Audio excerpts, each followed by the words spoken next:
예, 안녕하십니까. 아워데일리 브레드 과학 기사를 놓고 영상을 제작 중입니다. 아, 오늘은 2018년도 마지막 날인 12월 23일 밤입니다. 그래서 올해를 마감하는 영상을 찍고 올리게 될 텐데 어느 주제를 잡아서 할까 생각을 하다가 뉴스를 쭉 보다 보니까 역시 제가 관심을 요새 많이 가지고 있는 평면 지구와 관련한 뉴스가 있었습니다. 엄밀히 말해서 평면 지구와 관련됐다기보다는 이 평면 지구에서 반박하는 중요한 몇 가지 사실 중에 하나인 달 탐사, 달 착륙, 유인 달 탐사에 대한 그런 기사가 나왔기 때문에 제가 이것을 다루려고 합니다.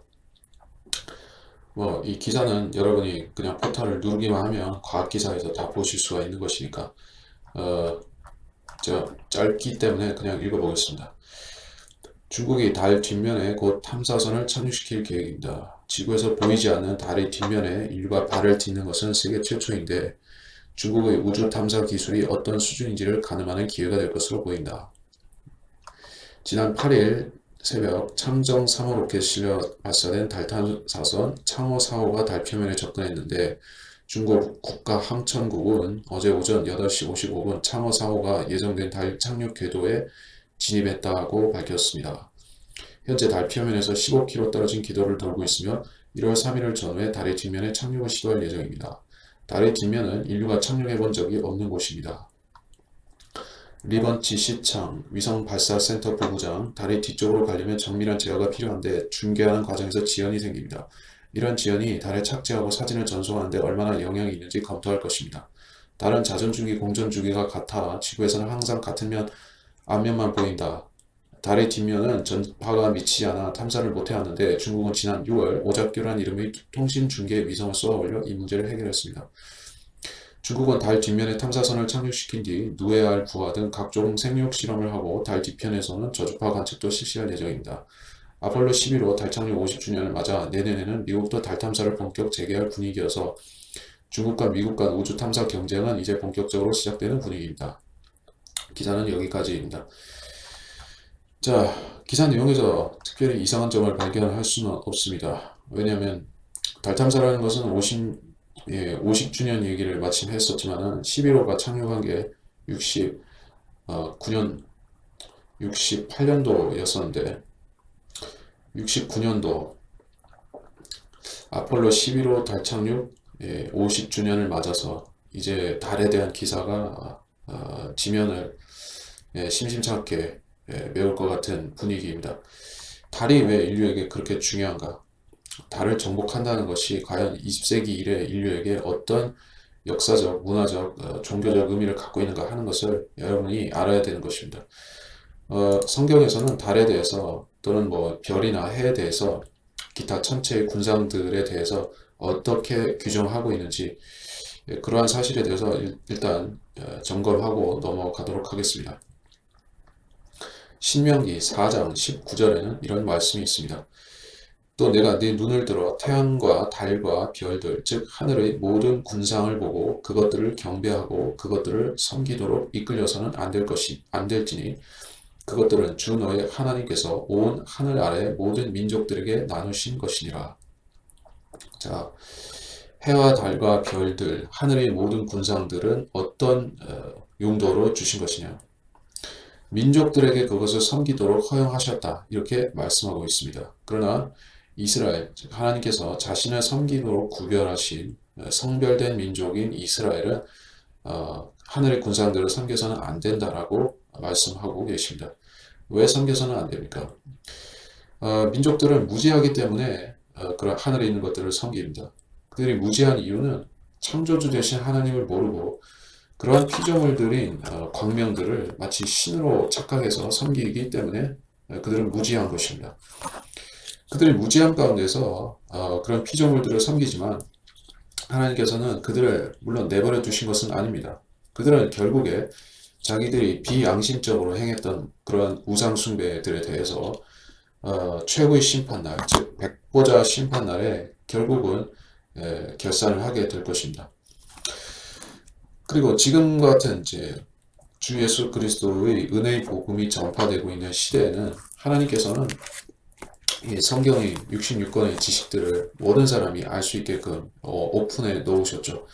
그래서 누구든지 주 예수 그리스도가 육신으로 나타나신 하나님이시라는 사실을 알고 믿는 사람은 이 자연계 피조물을 신으로 자기를 구원시킬 구세주로 섬긴다든지 또 자기에게 어떤 물질적인 이득을 가져다 줄 그런 신령한 존재로 여긴다든지 이러한 천한 미신에서 벗어날 수가 있는 것입니다. 근데 여러분이 잘 아시다시피 지구상에서 힌두교, 불교, 이런 최소한 자연 만물을 신으로 섬기는 종교들이 최소 수십억이 되는 것입니다. 그리고 나머지 또 이제 수십억의 인구는 기독교를 믿거나 모슬렘을 믿거나 또는 기타 이제 무신론을 믿거나 하는 사람들인데 결국에는 이제 창조주 하나님을 섬기고 믿는 사람들은 극소수까지는 아니어도 굉장히 적은 비중을 차지하고 있다는 것입니다. 그런 사람들 가운데서 우리가 현재를 살아가고 있습니다. 이 현 세상을 그렇게 살아가고 있습니다. 그리고 나사라는 조직을 생각해 보십시오. 미국의 미 항공우주국 나사를 생각해 보시기 바랍니다.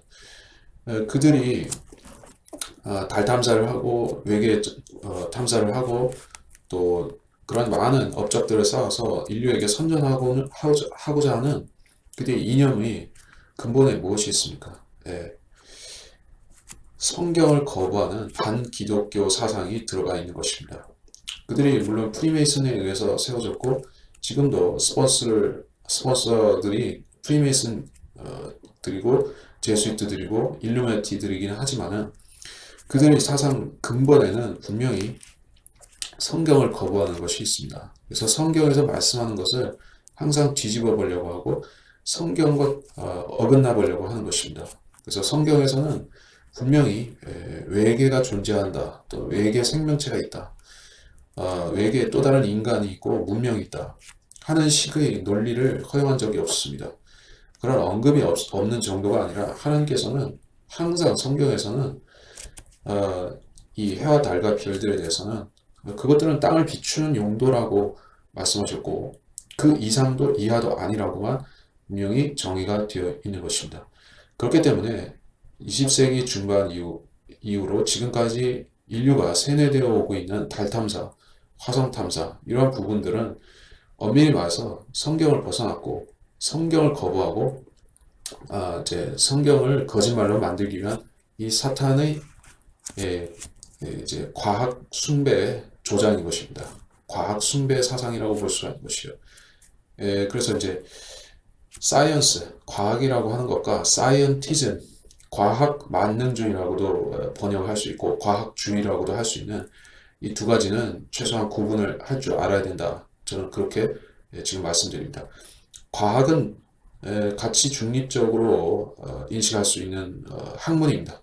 과학은 그렇습니다만은 현대 많은 과학들은 실질적으로는 순수한 사이언스가 아니라 사이언티즘으로 변질이 되어 왔고 그러한 변질을 가장 앞장서서 부추기고 있는 쪽이 바로 진화론자들과 이제 우주 물리학자들 이런 자들이 과학의 변질을 계속 가져오고 있는 것입니다. 자, 제가 기사 내용으로 가지고 이제 말씀을 좀 드려보도록 하겠습니다.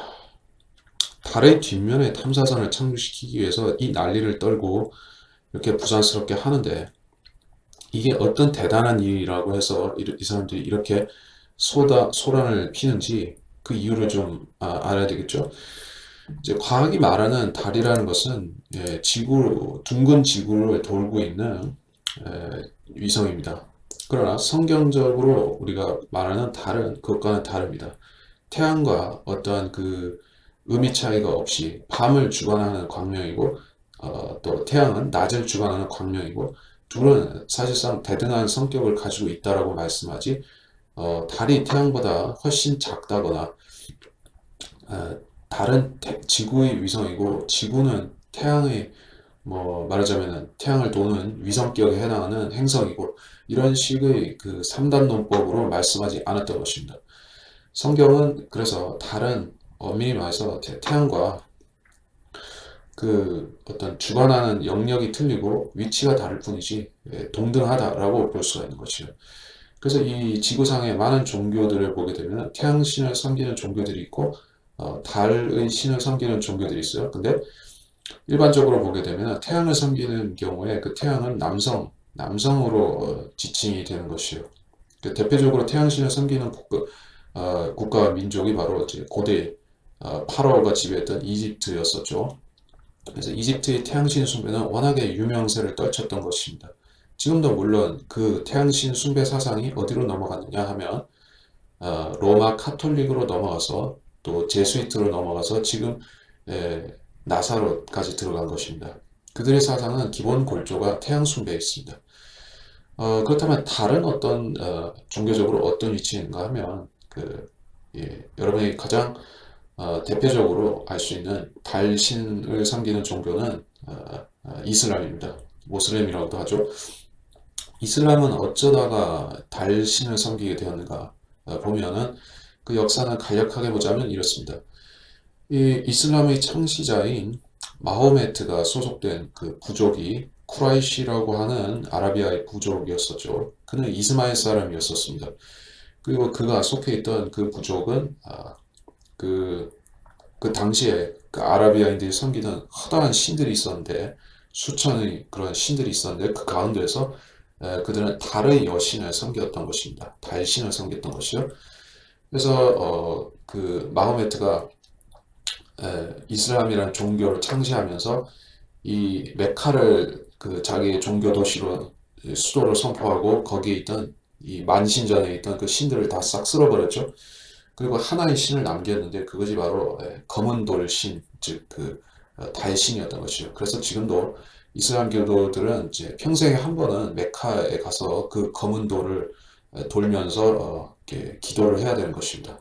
그래야지 자기들이 이제 하늘나라로 갈 수 있다라는 미신을 하나의 종교로서 믿는 것입니다. 어쨌든 그들은 달신을 섬기고 그들의 그 모든 국기들, 이슬람 국가들의 국기를 보면 다 초승달이 있고 그 옆에 별이 있는 것입니다. 이게 기본적으로 그들의 사상이 달신을 섬기고 있다는 것입니다. 그리고 그 달의 신은 모든 종교들에서 여신으로 표기되고 있습니다. 심지어는 성경에도 그와 유사하게 오인될 만한 대목이 있는 것입니다. 어디 있는가 하면은 요한계시록 12장 1절인데 하늘에 큰 이적이 나타났으니 한 여인이 해로 옷 입었고 달은 그녀의 발밑에 있으며 머리에는 12별이 있는 별관을 썼는데 자 이렇게 이스라엘이라고 하는 이 민족을 해와 달과 이제 별들을 조합돼 이렇게 입고 두르고 있는 그런 모습으로 묘사를 하고 있습니다. 그래서 이제 로마 카톨릭의 성화들을 보면 마리아를 이렇게 묘사를 하는 것을 종종 볼 수가 있어요. 자, 그것은 기본적으로 그들의 종교가 아스타로스를 섬기는 근동의 종교에서 계승이 됐다는 것을 알려주는 것입니다. 자, 성경에서는 여신 숭배를 조장하지 않습니다. 오히려 하늘의 여왕을 섬기는 종교를 하나님께서는 극히 싫어하시는 것을 보여주셨습니다.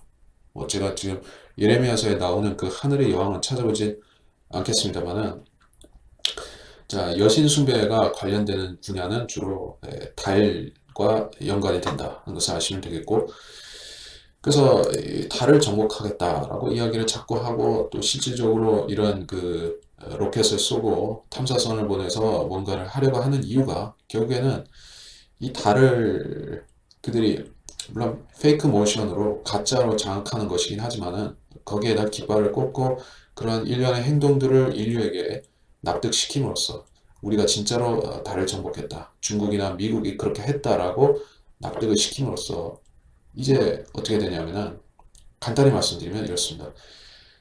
달신을 섬기는 뭐 대표적인 종교가 제가 지금 이제 이슬람이라고 말씀을 드렸다시피 이슬람의 수많은 사람들은 뭐 그들이 의식적으로 달신을 섬기는 건 아니지만은 알라라는 존재가 그렇게 된 존재인데 이제 그 달이 과학자들에서 정복이 된다고 하면은 그들의 정신 세계를 실질적으로는 이 과학자들이 주도할 수가 있다 하는 결론이 내려지는 것이죠. 마찬가지의 시도가 지금 그 태양에 대해서도 행해지고 있는 것입니다.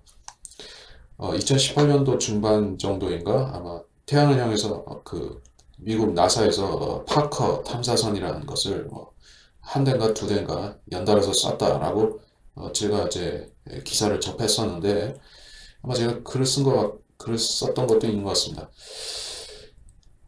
자세한 것은 여러분이 그 파커 탐사선에 대한 기사는 한번 따로 찾아보셔도 좋을 것이고, 근데 제가 요지를 말씀드리자면 그렇습니다. 예, 이제는 태양으로도 탐사선을 보냈습니다.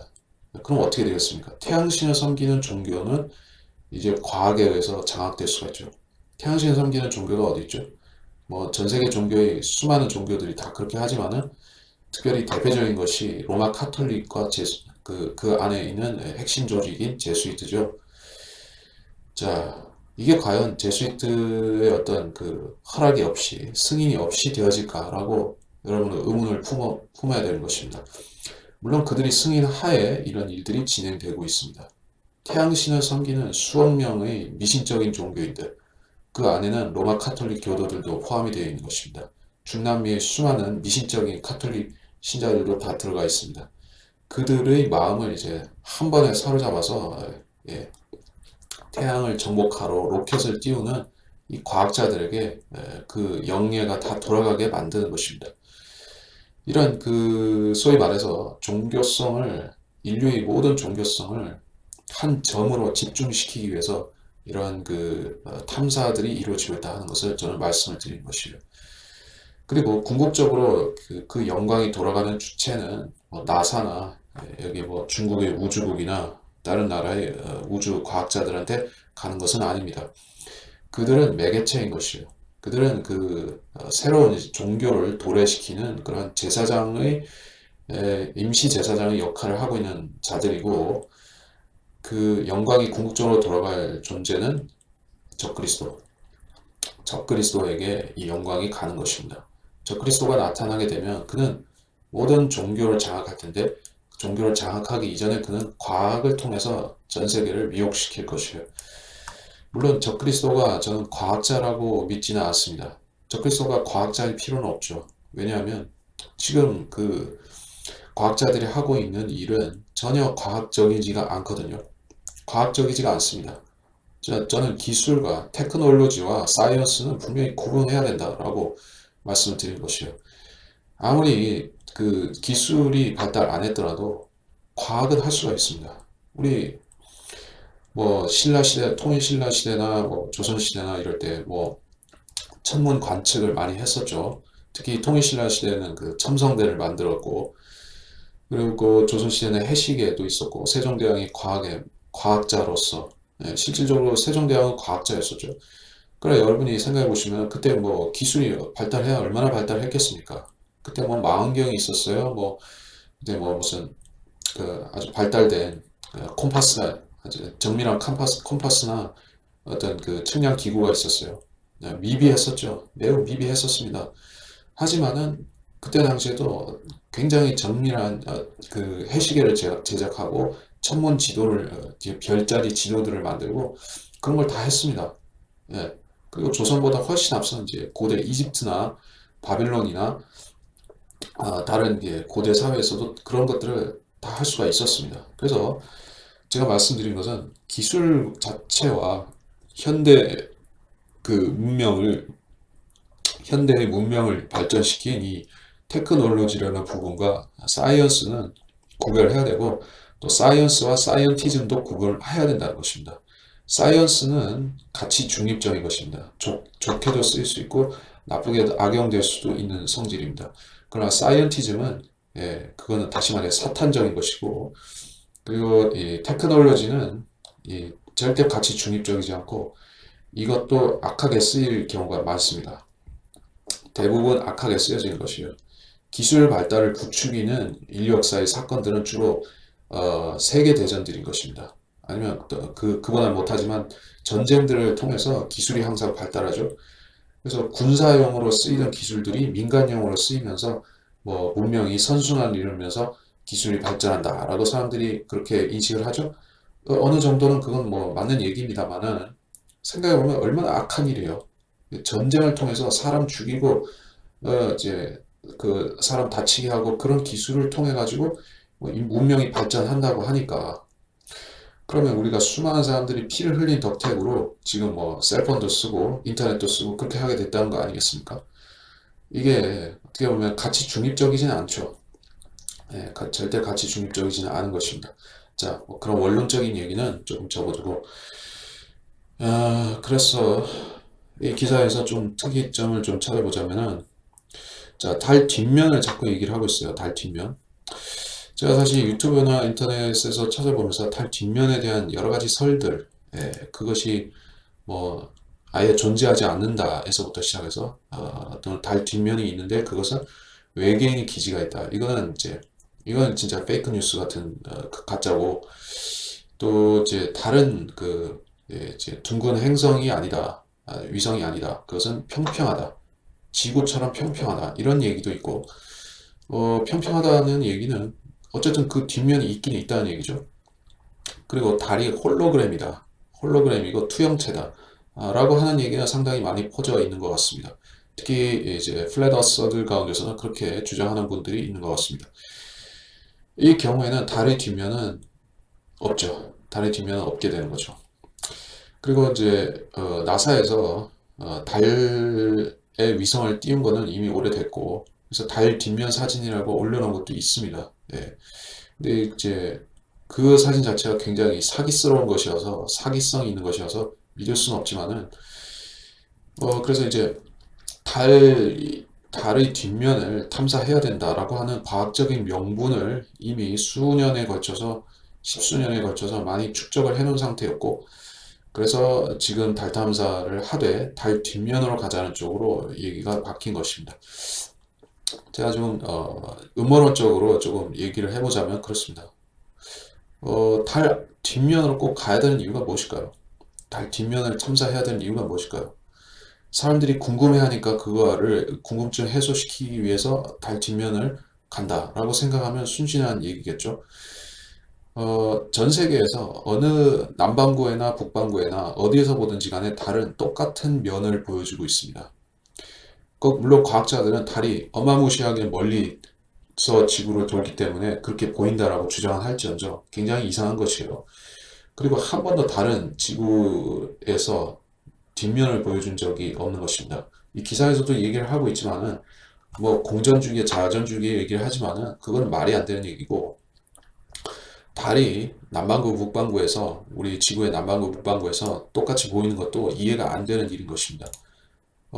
그렇다면 대체 달은 어떤 속성을 가졌기에 이렇게 될 수가 있는 것입니까?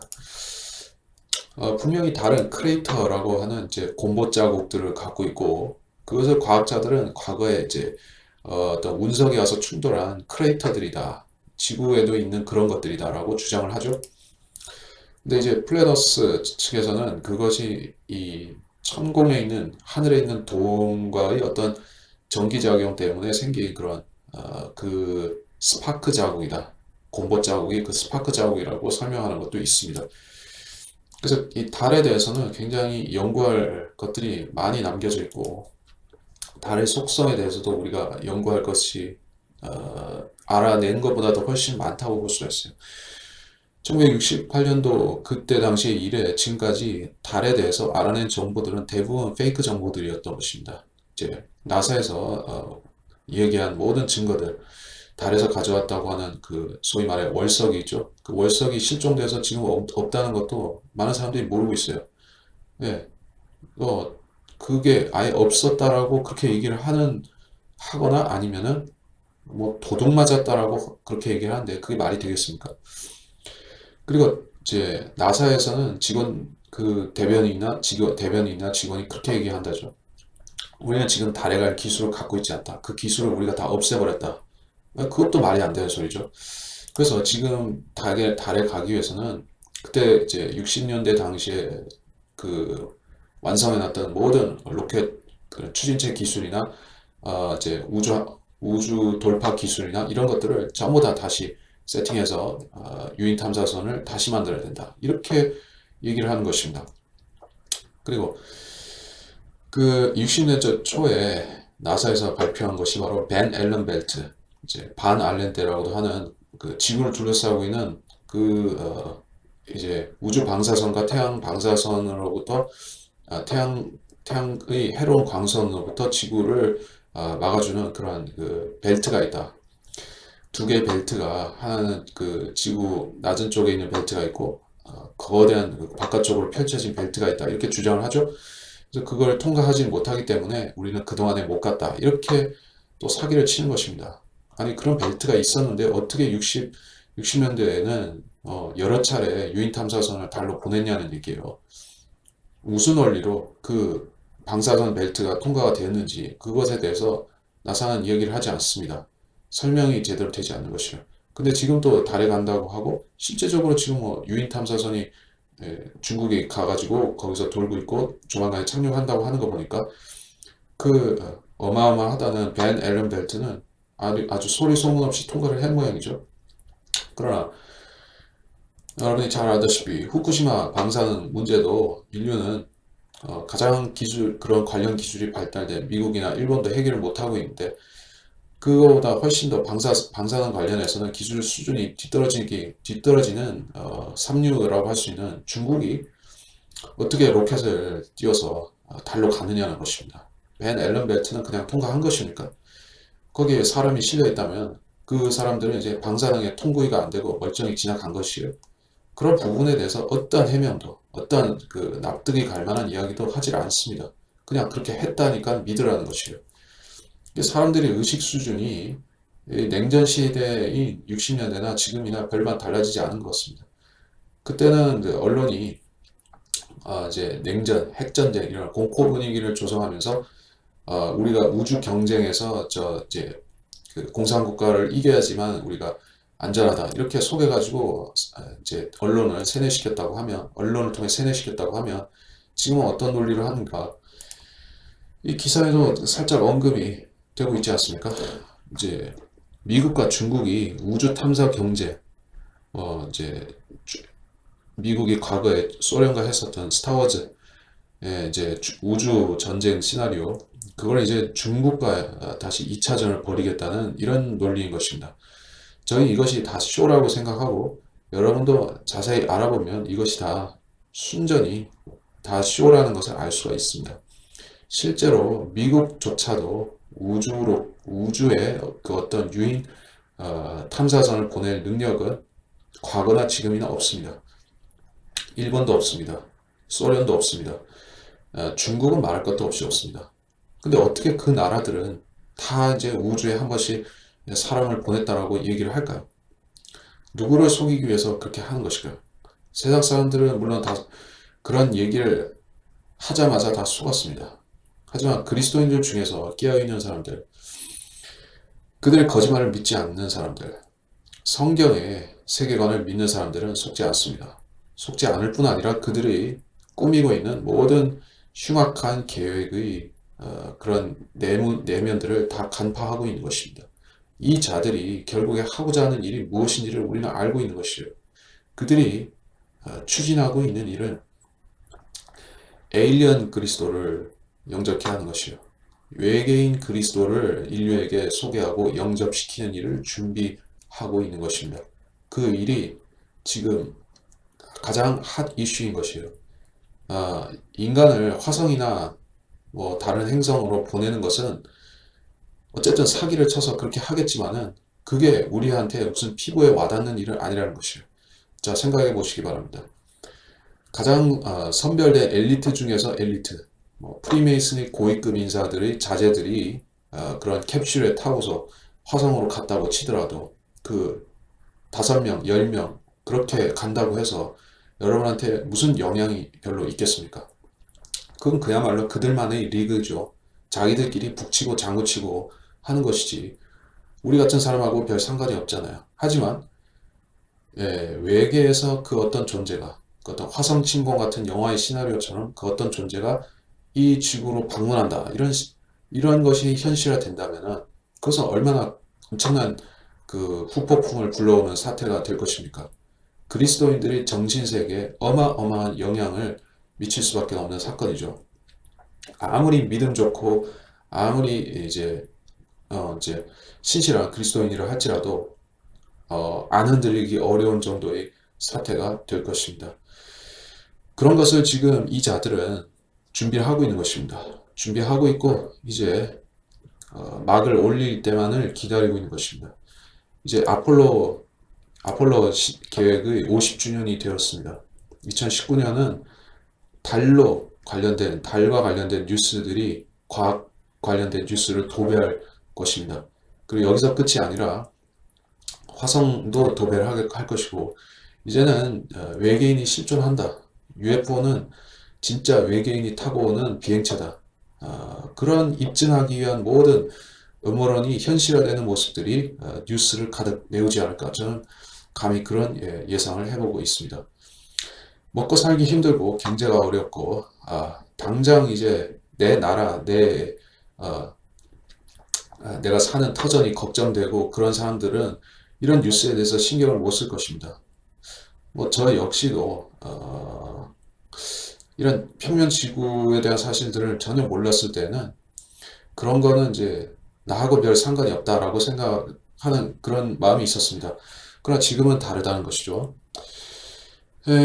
경제가 어렵고 또 이제 기독교인들조차도 살기 어렵고 이런 환경 속에서 사탄이 이런 그 우주와 관련된 미혹, 외계인 메시아와 관련된 미혹을 전 세계에 뿌리기가 더 용이하지 않겠습니까? 먹고 살기 팍팍할수록 또 사람들은 땅을 쳐다보는 사람들도 있지만은 하늘을 바라보면서 이제 뭔가 하늘에서 뭔가 내려와서 우리를 해방시켜 주든지 이렇게 바라는 사람들도 생기게 마련인 것이에요. 그래서 모든 파시즘 독재자들이 등장하는 배경이 경제적인 혼돈과 정치적인 혼돈이었던 것과 마찬가지로 지금의 상황도 그렇게 돌아가고 있고 그와 반면으로 지금 4차 산업혁명을 많이 얘기를 하죠. 또 4차 산업혁명 얘기를 하자면은 이게 영상의 핀트가 잘못 나갈 수가 있으니까 필요한 부분만 잠깐 얘기를 하겠습니다. 4차 산업혁명 어떻게 생각하십니까?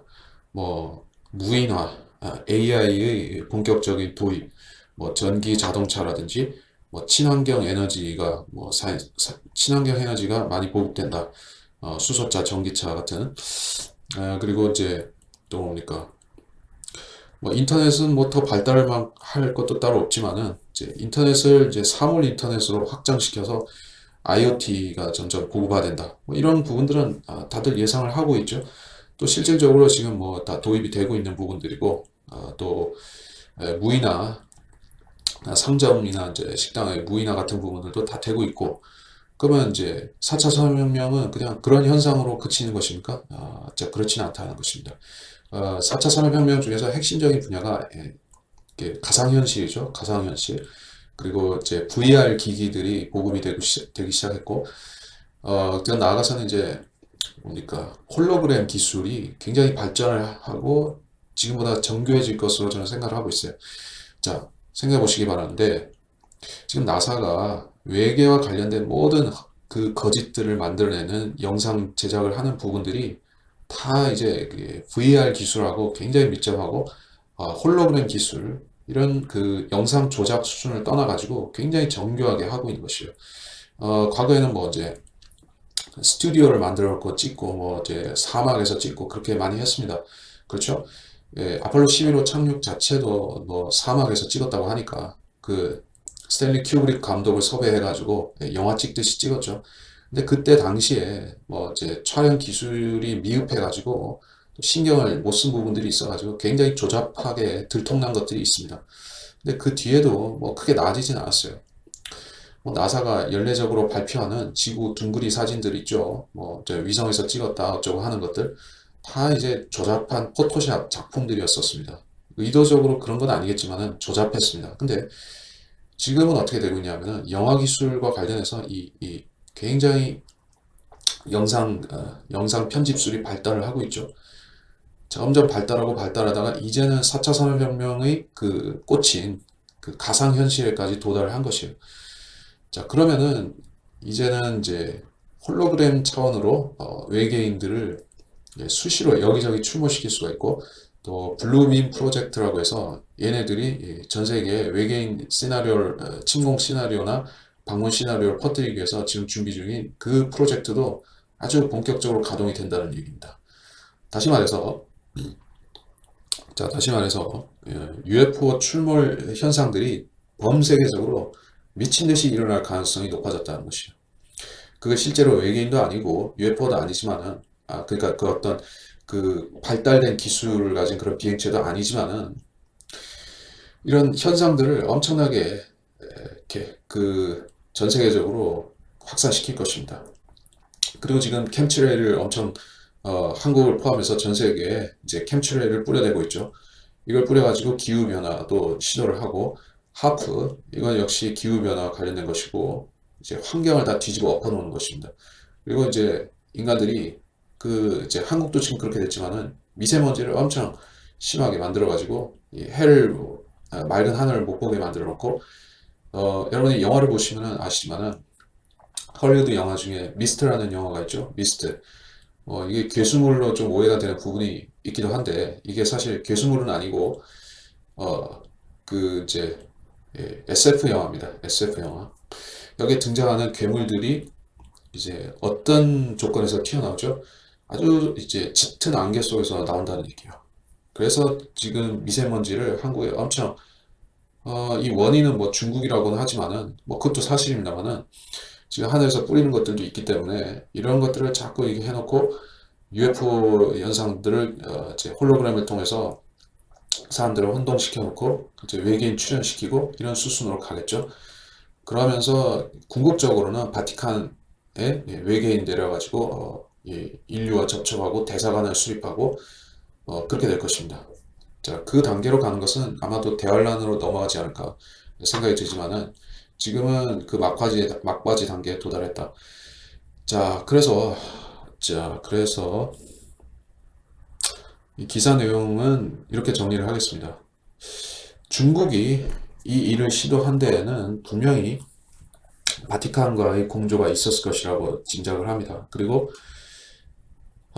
중국이 지금 당장 뭘 거기서 중요한 걸 찾아냈다라고 발표하지는 않겠지만은 이제 시기를 봐서 달 뒷면에 어떤 그 외계인의 기지가 있었다, 뭐 UFO들이 있다, 거기에 어떤 도시가 있다 이런 식으로 지금도 음모론들이 많이 나와 있지 않습니까? 그런 음모론들은 결국에는 나사라든지 이런 사이언스 픽션을 만드는 이런 그 프리메이슨 측에서 퍼뜨려 놓은 역정보들인 것이에요.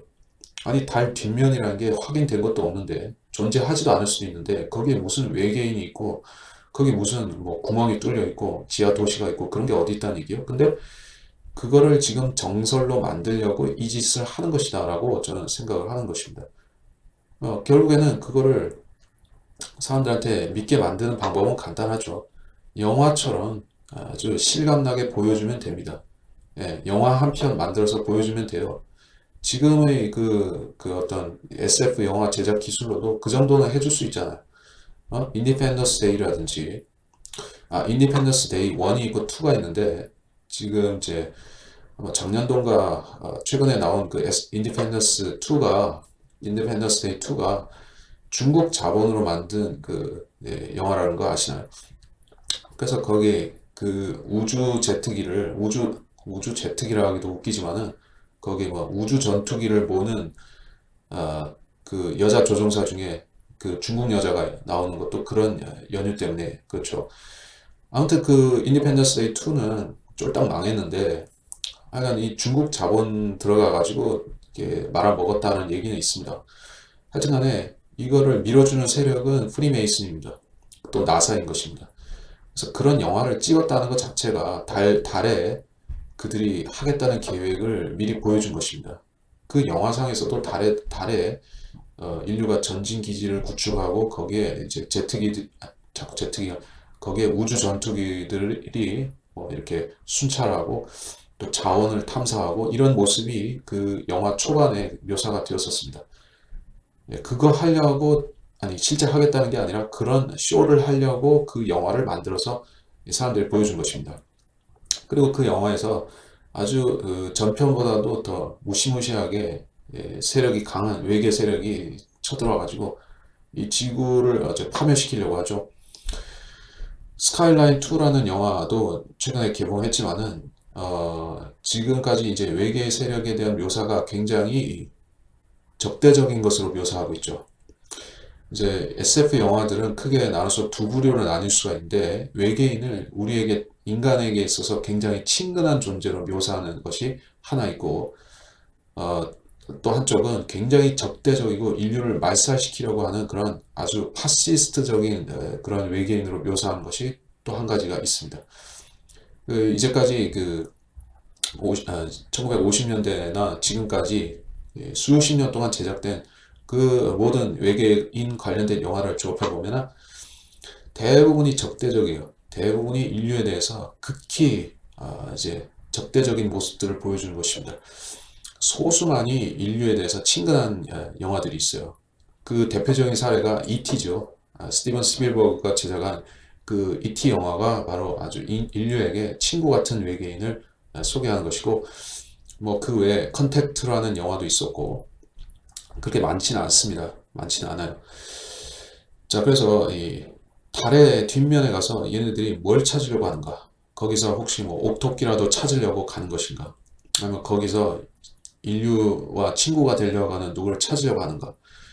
이 호사가들은 참 좋아할 얘기겠고, 또 음모론자들은 달 뒷면에 대해서 뭐 이런저런 썰을 내놓겠지만은, 객관적인 사실은 짚고 넘어가야 되는 것이, 거기 실제로 아무것도 없고 거기에 실제로 누가 가지도 않고 있다는 것입니다. 모든 것은 TV 모니터상에서 벌어지는 트루먼 쇼일 뿐이라는 것을 여러분은 꼭 아시기 바랍니다. 그리고 그들이 갖고 나올 시나리오들이 얼마나 화려하든, 또 얼마나 이제 이 그 사이언스 픽션을 좋아하는 사람들한테 아주 흥미진진하든 간에 절대 속지 마시기 바랍니다. 저는 그리스도인들이 이 미혹에서 걸려 넘어질 것이 우려가 되고, 제 주변의 그리스도인들이 그렇게 될 것이 뻔히 보이기 때문에 이 이야기를 하는 것입니다. 여러분은 어떻습니까? 여러분과 여러분의 교회는 과연 이 나사의, 또 이제 이 각국의 우주와 관련된 미혹들에 대해서 면역이 되어 계신 것입니까? 여러분의 자신은 어떻습니까? 외계인의 존재 가능성에 대해서 일말의 하나를 여러분의 생각 속에 인정하고 있습니까? 정부기관에서 뭔가를 숨기고 있는데 언젠가는 짜잔 하고 발표하면서 외계인이 나올 거라고 생각하십니까? 물론 그런 쇼를 할 것이라고 저는 확실히 말씀드릴 수가 있습니다. 그런 터무니없는 쇼를 분명 할 것입니다. 그것이 이 교회 시대 끝에 되어지든 아니면 대환란 시작과 동시에 되어지든 간에 그것은 조만간 그렇게 될 것입니다. 여러분이 그리스도인이고 거듭났다면 이 엄청난 사기극에 대해서 뭐 신경을 별로 안 쓰셔도 될 수 있습니다. 여러분은 휴거 될 것이기 때문에, 하지만 남아있는 사랑하는 가족들이나 친구들이나 친척들은 어떻게 되겠습니까? 그들이 보여주는 모든 미혹들에 대해서 다 속을 것 아니겠습니까? 그들이 외계에서 온 그리스도를, 가짜 그리스도를 소개할 적에, 그를 세계 대통령으로 삼을 적에, 그리고 그를 세계 총통으로, 교황으로 삼을 적에 모든 사람이 거기에 미혹돼서 따라가지 않겠습니까? 저는 평면 지구라는 것에 대해서 단순하게 이것을 하나의 흥미 위주로서 바라보지는 않습니다. 과학이라는 것 자체는 믿거나 말거나의 요소가 있기 때문에 흥미 위주가 될 수 있지만은, 평면 지구라는 것은 그렇지 않습니다. 성경을 문자적으로 받아들이고 믿는 데서 출발한 것이 평면 지구, 그리스도인의 평면 지구인 것입니다. 그리고 이 세계관에서는 그 어떠한 외계인도 존재하지 않습니다. 그리고 우주 탐사도 존재할 자리가 없습니다. 우리가 TV에서 보는 모든 현상들은 영화와 소설과 드라마와 또 사이언스 픽션들이 범벅입니다. 지금 뭐 드라마들도 다 그렇게 돌아가고 있고 사이언스 픽션화 되고 있죠. 주로 요새 얘기하는 것이 뭡니까? 시간을, 백투더 퓨처가 사실 그게 원조가 되었었지만 드라마도 요새 다 타임슬립 그런 주제들이 나오죠. 그리고 이제 별에서 온 그대라고 해서 거기서 외계인이 아주 친근하고 반가운 존재로 등장했었죠. 그리고 그 전설이나 신화 속에 나오던 그런 반인 반수의 존재들이 이제는 영화 드라마를 통해서 넘나들고 있죠. 그리고 이제 한 가지만 더 나오면 됩니다. 한 가지. 외계에서 온, 외계에서 온 외계인 그리스도만 나오면 되는 것이에요. 진짜 그리스도가 아니라 외계인 그리스도만 나오면 되는 것입니다. 그 외계인은 슈퍼맨처럼 인간과 똑같이 생기고 인간보다 더 우월한 초능력을 가진 존재이면 됩니다. 잘 아실지도 모르지만 슈퍼맨이라는 영화 자체에서 그 슈퍼맨은 적그리스도의 완벽한 모델입니다. 그 배트맨과 그 슈퍼맨, 그 외에 이제 마블 시리즈에 나오는 영웅들의 캐릭터들은 다 이제 적그리스도하고 맞추면은 다 맞게 들어갑니다. 예. 그렇기 때문에 뭐 외계에서 그런 그리스도가 온다고 해서 그가 시바신처럼 뭐 팔이 뭐 엄청 많이 달려 있다든지 머리가 몇 개씩 있다든지 심지어 성경에 나오는 일곱 머리와 열 뿔 가진 그런 괴상망측한 존재도 아니고 그는 아주 핸섬하고 아주 댄디하고 스마트하게 보이고 또 이제 아폴로 신상처럼 아주 매끈하게 잘 콧날이 서 있는 미남이 오는 것이요. 예, 헐리우드 배우 같은 레오나르도 디카프리오보다 더 잘생긴 그러한 사람인데 다만 그는 유리 갤러보다도 더 월등한 이제 초능력의 힘을 가지고 있고 마법을 쓸 수 있는 사람이고 또 그는 이제 모든 종교를 아우를 수 있는 종교성을 가지고 있는 그런 선지자나 이제 그리스도 같은 면을 가지고 있는 자가 오는 것이요. 그 자가 어디서 오는가? 그것은 성경에서 불법의 신비라고 분명히 말씀을 하셨지만은 그것은 이 땅에서부터 오는 것이고 땅 밑에서부터 오는 존재인데 성경에서는 그를 적그리스도라고 부르고 있습니다. 적그리스도.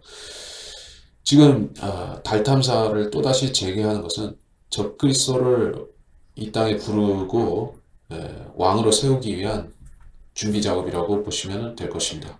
이번 시간 여기서 마치겠습니다.